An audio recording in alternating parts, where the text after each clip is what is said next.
नमस्कार दोस्तों, मैं देवनारायण आप सभी का देवमाला क्लासेस में बहुत बहुत स्वागत करता हूं।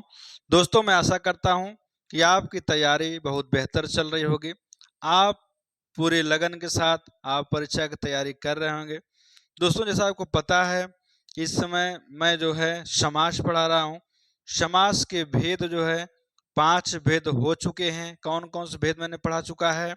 अव्ययीभाव समास, तत्पुरुष समास, कर्मधारय समास, द्विगु समास, द्वंद्व समास। समास के 5 भेद हमने पढ़ा चुका है। जो मित्र वीडियो को नहीं देखे हो, वो समास के प्लेलिस्ट में, चैनल के प्लेलिस्ट बनाया गया है, उसमें समास का जो अलग से प्लेलिस्ट है, उसमें जाकर के समास के पूरे भेद को आप पढ़िए। और यदि आपको पढ़ने के बाद यदि जहां भी कोई डाउट हो, जहां भी कोई समस्या हो, उसको जो कमेंट बॉक्स में ज़रूर कमेंट करिए कि सर ये कैसे हुआ, इसमें ये ना ये समास होना चाहिए।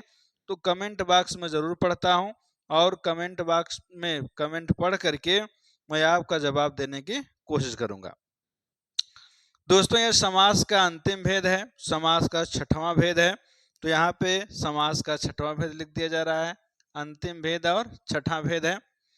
दोस्तों, समास का नाम बहुव्रीहि समास। एक प्रश्न यही बन जाता है कि बहुव्रीहि कैसे लिखा जाता है। बहुव्रीहि कैसे लिखा जाता है, ये वर्तनी में भी पूछा जाता है परीक्षा में। बहुव्रीहि कैसे लिखा जाता है? तो बहुव्रीहि शुद्ध ऐसे लिखा जाता है, यहाँ बा होता है, हु व्रीहि, बहुव्रीहि होता है। बहु माने बहुत, व्रीहि माने चावल।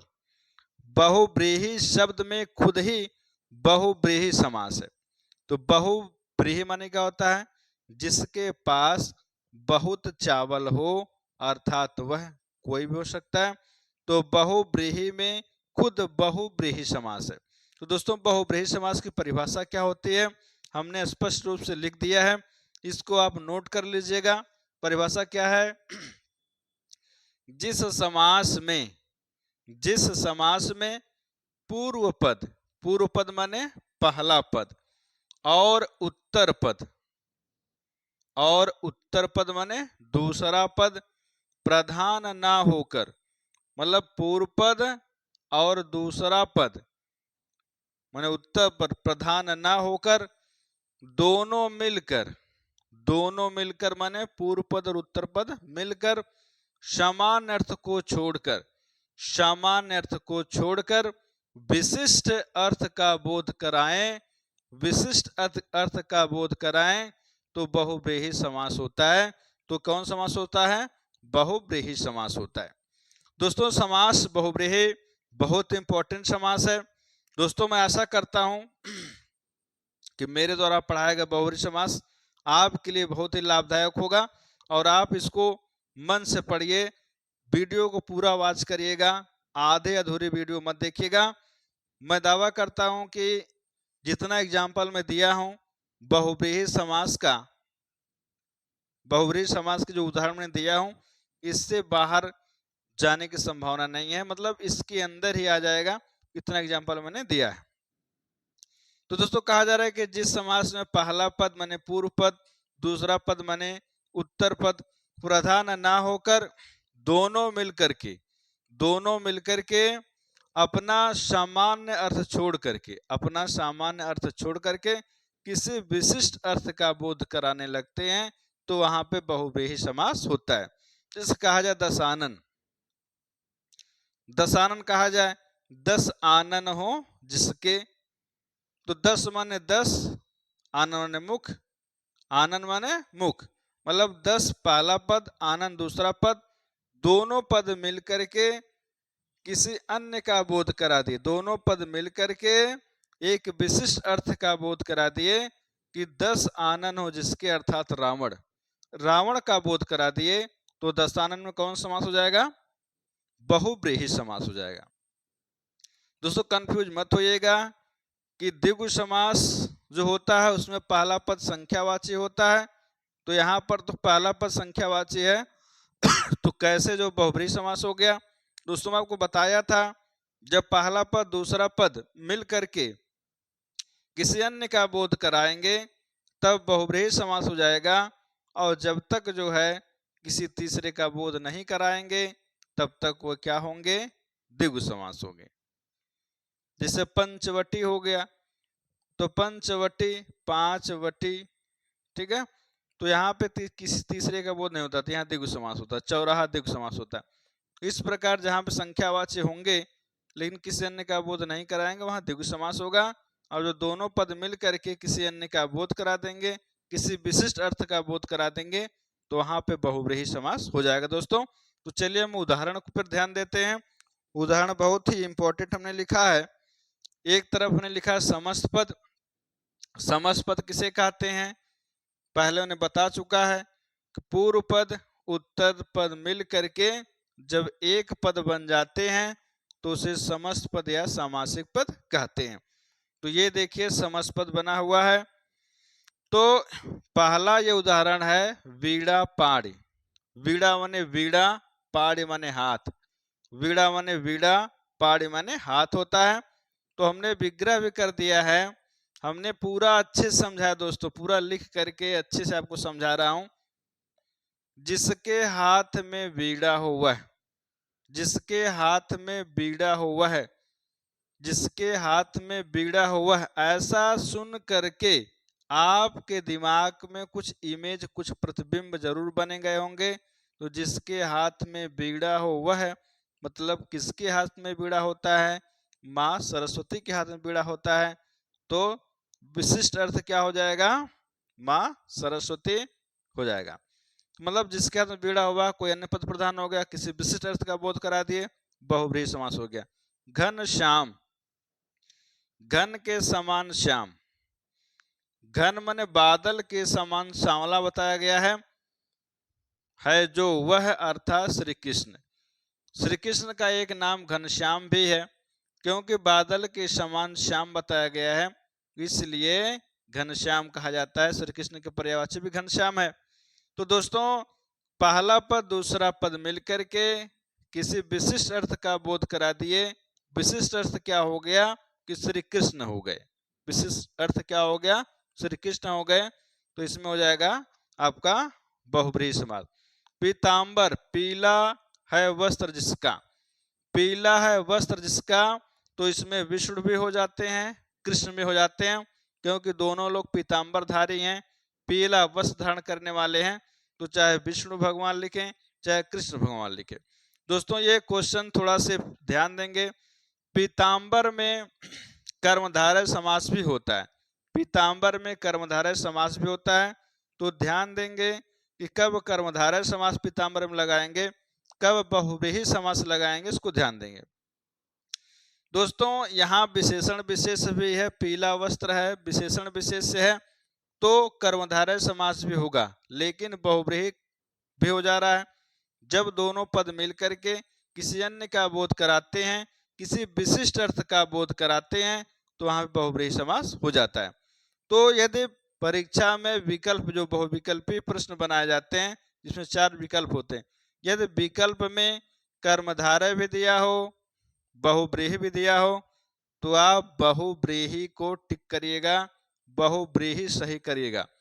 यदि विकल्प में बहुब्रीहि न दिया हो, कर्मधारय दिया हो, तब आप कर्मधारय समास लगाइएगा। ये ट्रिक है परीक्षा के, कई बार परीक्षा में ऐसे प्रश्न पूछे गए हैं। यदि विकल्प में कर्मधारय रहेगा, बहुब्रीहि रहेगा, तो बहुब्रीहि लगाइएगा। यदि बहुब्रीहि न हो, विकल्प में कर्मधारय हो, तो कर्मधारय लगाइएगा। वाग माने वाणी होता है, वाग्देव। वाणी की देवी, वाणी की देवी हो जो वह अर्थात सरस्वती। सरस्वती को वाग देवी भी कहा जाता है, वीणा पाड़ी भी कहा जाता है। तो वाग देवी हो गया, वाणी की देवता माँ सरस्वती होती हैं। चक्र पाणी, चक्र हो जिसके हाथ में वह। चक्र माने चक्र, पाणी माने हाथ। जिसके हाथ में चक्र हो वह अर्थात कौन हो जाएंगे, विष्णु भी हो सकते हैं और कृष्ण भी हो सकते हैं। तो पहला पद दूसरा पद मिलकर के किसी विशिष्ट अर्थ का बोध करा रहा है, तो यहाँ पे क्या हो जाएगा दोस्तों, बहुब्रीहि समास हो जाएगा। इसके बाद आता है दशानन। दशानन आता है 10 मुख हो जिसके। 10 माने 10 होता है, आनन माने मुख होता है। जिसके 10 मुख हों अर्थात रावण हो जाएगा। रावण के अलावा किसी के पास 10 मुख नहीं थे, इसलिए रावण हो जाएगा। और देखिए पहला पद दूसरा पद मिल करके एक विशिष्ट अर्थ दे रहे हैं, इसलिए रावण हो जाएगा और बहुब्रीहि समास। चतुरानन, चार मुख हों जिसके, चार मुख हों जिसके अर्थात ब्रह्मा जी। ब्रह्मा जी के पास कितने मुख थे? चार मुख थे, इसलिए चतुरानन में कौन समास होगा? बहुब्रीहि समास होगा। कपीश्वर, कपियों यानी बानरों के ईश्वर हों वह।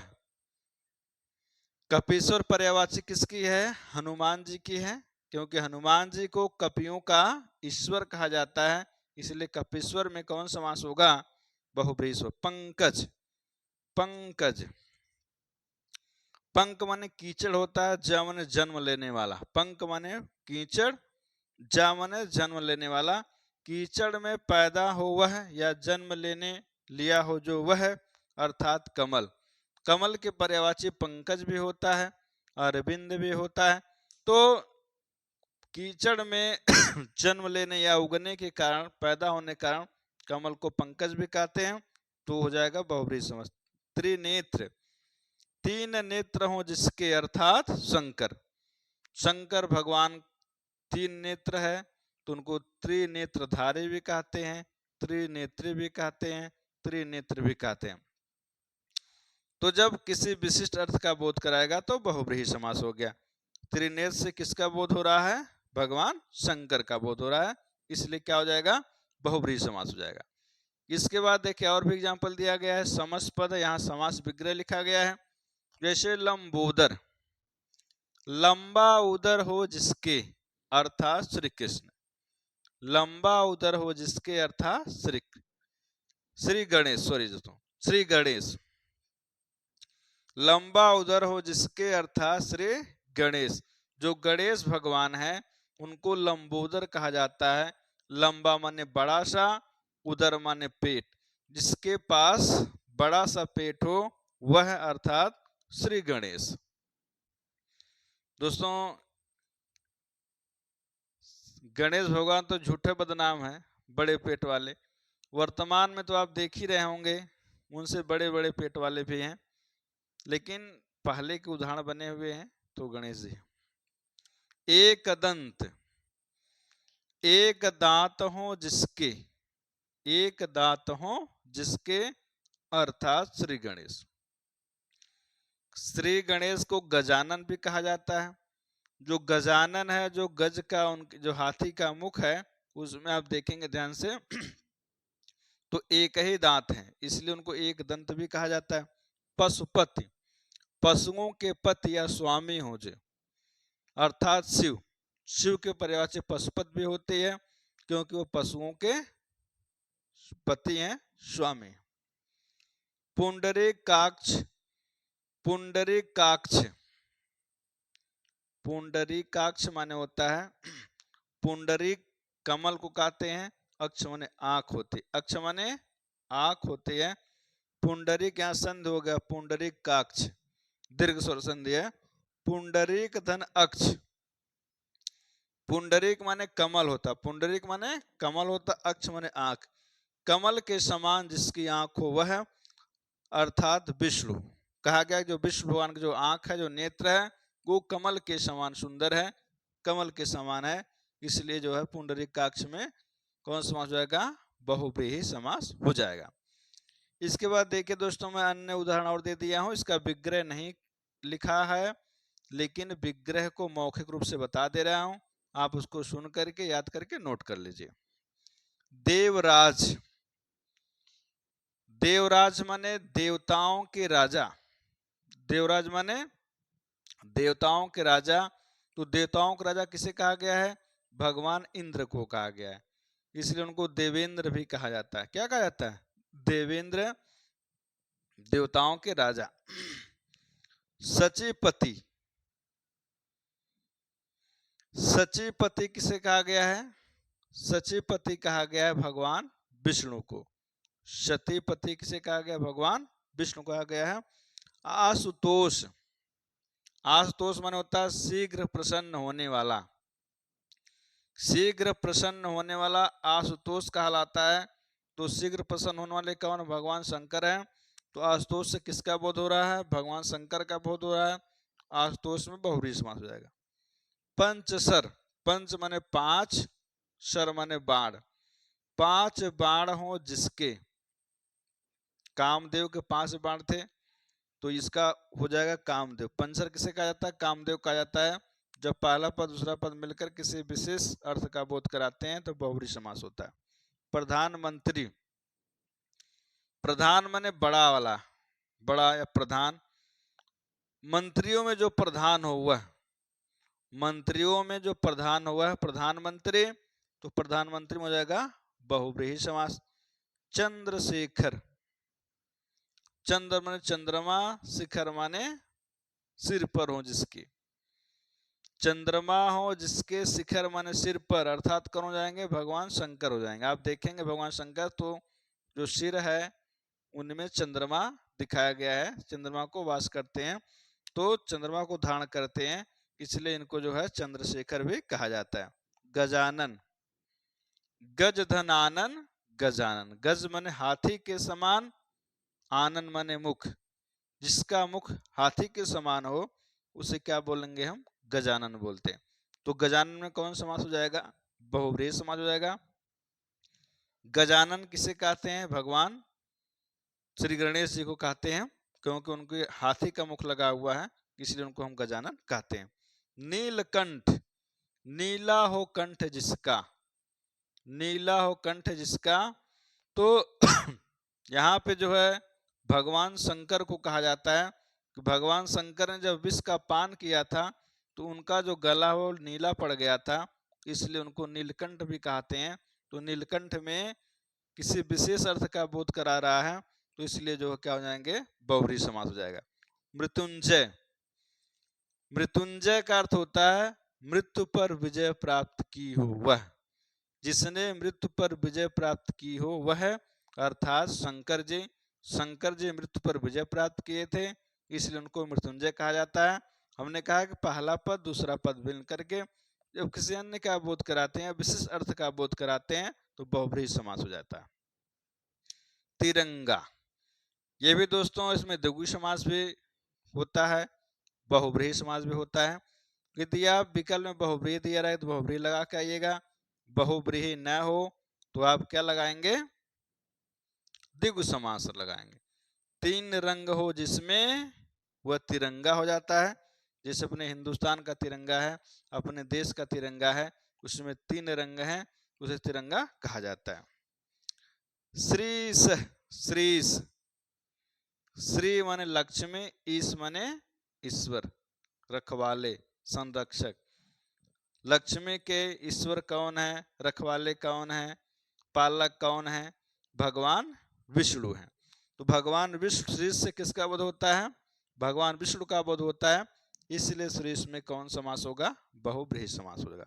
निशाचर, निशा माने रात को, निशा माने रात को, चर माने विचरण करने वाले, रात को विचरण करने वाले को निशाचर कहा जाता है। और निशाचर में कौन समास होगा? बहुव्रीहि समास हो जाएगा। विषधर, विष माने विष को, धर माने धारण करने वाले। विष को धारण कौन किया था? भगवान शंकर ने किया था। वो कंठ पर जो है, कंठ में धारण कर लिए थे, कंठ से नीचे उतरने नहीं दिए थे, इसलिए नीला पड़ गया था कंठ, इसलिए उनको नीलकंठ भी कहा जाता है। और विष को धारण किए थे गले में, इसलिए उनको विषधर भी कहा जाता है।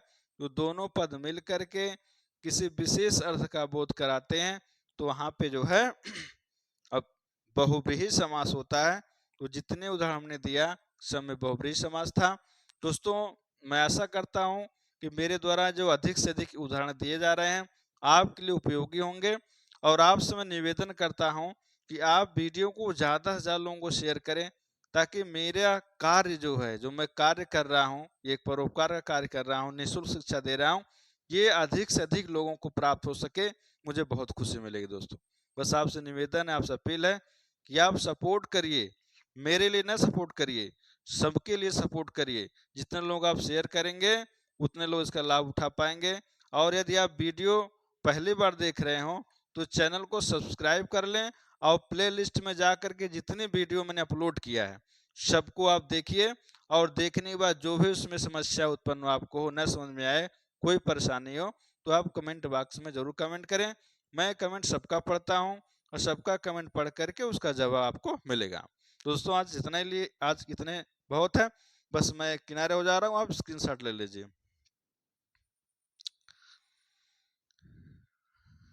तो आज के लिए इतना बहुत है। आज जो है समाज समाप्त हो गया। इसके बाद आपको काव्य पढ़ाया जाएगा, काव्य सौंदर्य पढ़ाया जाएगा, जिसमें रस छंद अलंकार है। अगली वीडियो आपको मिलने वाली है, बहुत ही महत्वपूर्ण वीडियो है, उसको जरूर वॉच करिएगा। रस छंद अलंकार आप पढ़ेंगे। तो दोस्तों आज इतना बहुत है। धन्यवाद दोस्तों। वंदे मातरम।